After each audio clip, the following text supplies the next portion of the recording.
Everybody beware, you better prepare. Disaster can happen anytime, anywhere. Everybody beware, you better prepare. Disaster can happen anytime, anywhere. Good day, I am Lesroy Williams and I am at the National Emergency Management Agency, where I am the chair of the Communication, Education and Early Warning Subcommittee. We are approaching the 2023 Atlantic hurricane season, and every year we have to think in terms of hurricane preparedness. Today I am joined by Mr. Elmo Burke. Mr. Burke is the Senior Met Officer at SCASPA, and he's going to share with us about the upcoming Atlantic hurricane season, what to expect, and how we should prepare. Mr. Burke, welcome. Thanks for having me, Mr. Williams. Right, you've been here many times, and Yes, so yes, I have. you are not new. And we are here to speak about a very familiar topic, Yes. something that you can say, you have intimate knowledge in terms of the weather and what happens and so on during a hurricane. So I would ask you, Mr. Burke, the 2023 Atlantic hurricane season is fast approaching. Yes, it Of course, we know the season starts on June 1st. And it goes all the way down to November 30th.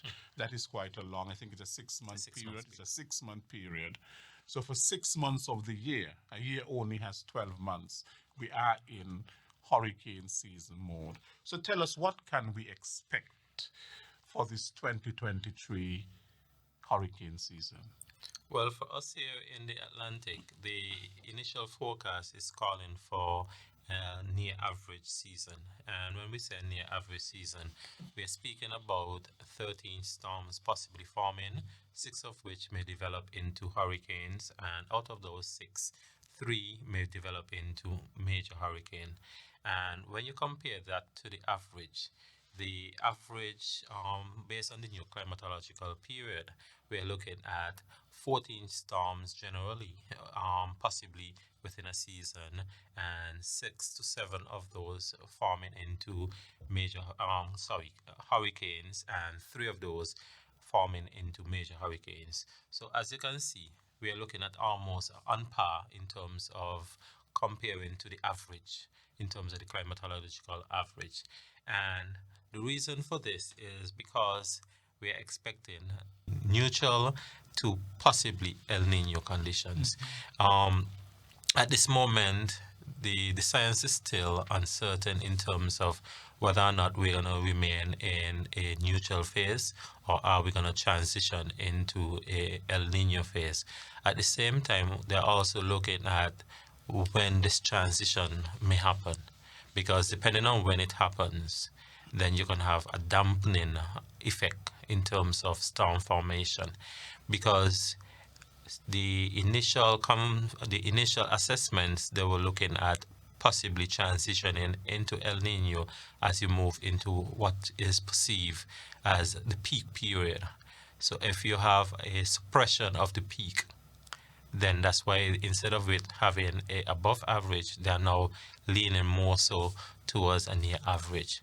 But as much as we may do an initial forecast, as time progresses, they would revise this information, because as the atmosphere start to respond to the different environmental conditions and so forth, the models will start to actually capture those changes, and we'll get a clearer picture of what is likely to happen.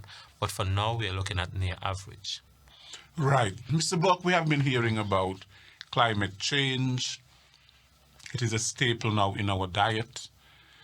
And we have been hearing about global warming and how these things are impacting the ferocity, so to speak, the strength of the natural disasters that we are having. Do you think that climate change is impacting hurricanes, about having hurricanes, and that they are being made stronger? Yes, The science have proven over the years that climate change through global warming is really affecting in terms of you're seeing more stronger hurricanes forming. So that is just one significant change, because if you have more stronger storms forming, then there's a potential for more significant damage occurring, and so for once you have landfall occurring. So that is one thing. Also, at the same time, we're looking at the climate change is also causing more variability, even when you're looking at weather as well as even climate, because we are now seeing extreme drought, extreme wet period, and sometimes the transition between those, there's be some sharp transition. So climate change is really throwing us a lot of curveball that we as scientists have to keep at it to really appreciate and understand these dynamics, so that we could inform the general public as to what is likely to happen based on the new trends. When do hurricanes expect to peak during the season? Well, traditionally, you usually find the peak of the hurricane season anywhere from mid-August, thereabout, into mid-October.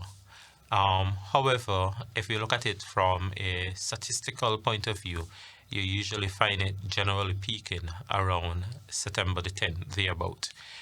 So you would normally have it climbing in terms of an uptick in terms of tropical storm activity, where you start to see more convective activity occurring as you move into mid-August, and this level of activity usually persists into the second week into October, thereabout. Right, so the convectional activity is brought on by getting hotter. Yes. Is that it? Yes. And when it gets hotter, there's more evaporation and more convectional activity taking place. Yes, because at the same time you have more incoming solar radiation. So you have the warming of the ocean. So you have the ocean being warm at considerable depth for a prolonged period. And you realize it's summer into the fall period, because the ocean operates in terms of a lag effect. It takes a longer time for the ocean to warm, but it takes a longer time for it to cool and get back to its normal state. So that's why you realize we're now moving from mid-August thereabout, which is almost coming close to the end of summer, into almost the start of fall thereabout. Right, and of course, the every year we have to prepare Yes, we do. for hurricanes. It is now a part of our curriculum, hurricane preparedness. Nonetheless, we have to remind people that preparedness is actually key to impacting of life, loss of property, and all of that. So what message do you have for the public in terms of hurricane preparedness? What I always try to do, especially at this time, is encourage the general public to start looking at your family emergency plan, especially as it relates to hurricane activity. If you don't know what is to be done in a family emergency plan, you can have a conversation with the agency. And when I say the agency, I'm talking about Nema. They can guide you in terms of what are some of the steps to help you prepare your family to weather the storm, so to speak. At the same time, we always encourage businesses to start to look at your emergency plan, especially as it relates to tropical cyclone as well, because it's not just at the household level. You want the response at the community level, you want it at the institutional level, and even at the governmental level. So this is the time for us to start to prepare now. So you find around the homes, we would encourage communities. You can start to trim trees, especially trees that could become missiles or obstacles and so forth. And especially, let's say if you have tree limbs that are basically dying, instead of waiting until a storm break them, snap them, and fall either on you or a vehicle or a passerby. This is the time now to start some of those basic preparation and so around your home and within your community. And at the same time, when you look at cost of living, we all recognize that cost of living has increased because of inflation globally. And this would be a prudent time for persons to start storing non-perishable goods. Instead of just waiting until we reach into the heart of the hurricane season or we are threatened by a storm. You know, if you're doing your grocery shopping and you can purchase an additional 1 or 2 tins of tuna or whatever non-perishable item that you can purchase, this is the time to look at it. At the same time, when it comes to the household level, we always encourage persons, this is the time to ensure that you have insurance, property insurance, because the worst thing for you to happen is to let your property insurance lapse, a storm pass, cause structural damage to your property, and when you try to go and make a claim now, the insurance company will tell you your policy has lapsed and therefore you're not eligible for any assistance. So this is the time we always encourage persons, ensure all these simple things are in place. If you need additional information in terms of what are some of the additional things you could do, again, you can contact the agency who can guide you through the process and so forth. Okay. Right. So one thing I think that is important, well, you didn't mention it, but to make sure that your roof, because in these hurricanes, we need to have very resilient roofs. You know, roofs that are going to stand during a hurricane. Yes. And to stay on. And so therefore sometimes people have leaky roofs. Sometimes the roof is the first thing to go. When that starts to leak, then it creates a problem, and so on. So make hay while the sun shines. You fix your roof while the sun is still shining. Yes, it is. That's the best advice, because as you said, right now we are in a transitional zone where we're in, when I say transitional zone, in terms of from the wet season and so forth. So this is the time now to do whatever house repairs that you have to do, especially when it comes to your roof, because persons would have recognized that just recently when we would have had the chaff system in the area, and that would have created some significant rainfall across St. Kitts and Nevis. Although that was in the so-called dry season, at least it opened person's eyes to say, my house, my roof is not in the state that it should be. And as such, they now need to utilize this transitional period to get your roof ready for the hurricane season, because it's not just wind possibly impacting you. You have wind plus debris along with the rainfall effect as well. So this is the time now to ensure that you have a sturdy roof in place. Right. So this is the time. And Mr. Burke, we are going to end on that. This is the time. Yes, it is.